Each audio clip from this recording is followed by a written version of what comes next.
Sarah Palin is taking to the trail with John McCain. The two will campaign in Colorado and New Mexico today. Joining us now to discuss what's next for Sarah Palin and how she fits into the GOP overall strategy, MSNBC analyst Pat Buchanan, the author of Churchill, Hitler, and the Unnecessary War, How Britain Lost Its Empire and the West Lost the World.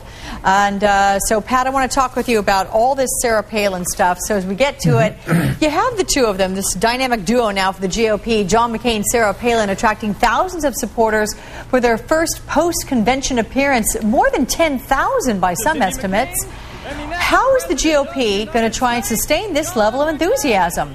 Well, it was astonishing. Well, Sarah Palin has rescued the Republican ticket, in my judgment.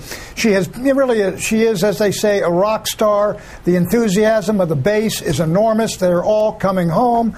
A lot of Reagan Democrats are looking to her, and I'm sure a lot of unhappy women who wanted Hillary Clinton will be at least looking at her.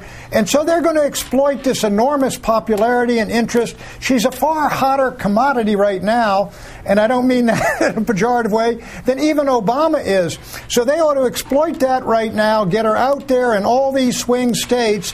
But she's got to go home. She's not only got to study up on the position of John McCain next week, but she's got a 19-year-old son who's headed off to a place from which, it's a possibility he may not come home. So she's got a personal situation there. So I think she'll go to Alaska, and then she'll come out. And as Ken Walsh said, you start moving her then into media forums where she gets hit with questions and she gets up to speed before she goes on Meet the Press and the other big ones. Okay.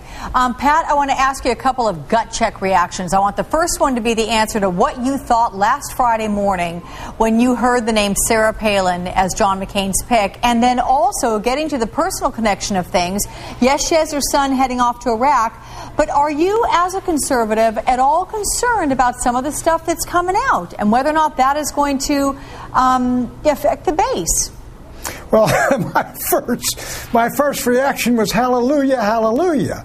I could not believe it. John McCain had made this bold decision. I've known of Sarah Palin. Conservatives have known of her. But I thought after Biden was picked, with the foreign policy credentials, he would probably move to sort of the stature issue and pick a Romney. But I credit John McCain, who I've been a critic of for a long time, with real boldness and courage. Now, the second question, clearly the media are up there in Wasilla and Anchorage and Fairbanks and Juneau looking for anything they can find. But everything I've seen come out so far, almost everything, is fine. I mean, I just think she's a tremendously hot ticket. As I told someone else, she may not have been vetted, but she's one hell of a blind date. Yeah. Pat, are you concerned that the energy level that's around this coupling right now, though, might dissipate? I mean, is there anything that you would say, here's what you got to do to maintain this energy and maintain the focus and maintain not only the base rallying around these two, but getting independents to come to your side? Well, here's what's going to happen. She's up there. She is certainly now at the peak of where she's going to be because she had a tremendous introduction and just a bang-up speech there that was witty and funny and introduced herself. And so she's up at something like approval ratings, 20 points ahead of Obama and McCain. Now, the Democrats are going to try to pull that down, obviously. The media is going to go at that, so it's gradually going to dissipate. But I think if she comes through two things, the media gauntlet she's got to run and the debate with Biden, which is crucial, if she gets through those, I think then we get back to basically an Obama-McCain race. Those are her two hurdles. She's passed those two over those first two with Olympic records virtually, but she's got two more large ones ahead of her. And so I think it's working. There's no doubt about it. I think this has been the salvation of the ticket. Pat, you know what? The end of the race notwithstanding, and however the outcome is, do you think Sarah Palin may be a game changer long term, that she may start redefining a new kind of politician in her style, in her approach, in her very witty, casual banter, this for the GOP, which didn't exactly have that kind of rep going in? Right. As what did Paris Hilton said, we've nominated that crinkly old white-haired dude. Well, this is the antithesis of that, that's for sure. Yeah, but here's what you have. If McCain wins, Sarah Palin becomes the leader of the conservative movement. She will have her own political base that is not John McCain's, which is different than John McCain's and overlaps it. She will be the nominal leader of the conservative movement and the probable future candidate for president of the United States. If McCain loses, I mean, she will be on the speaking circuit for conservatives, as hot a ticket as Ronald Reagan was after Barry Goldwater got beat.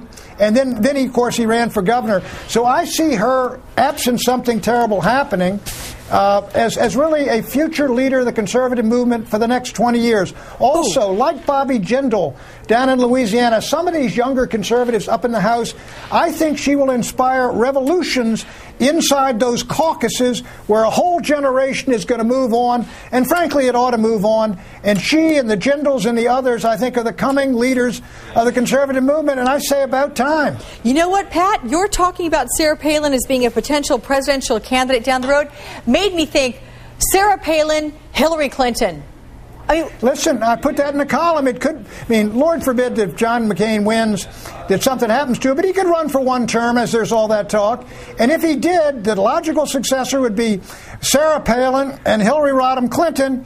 And I think we'll take that.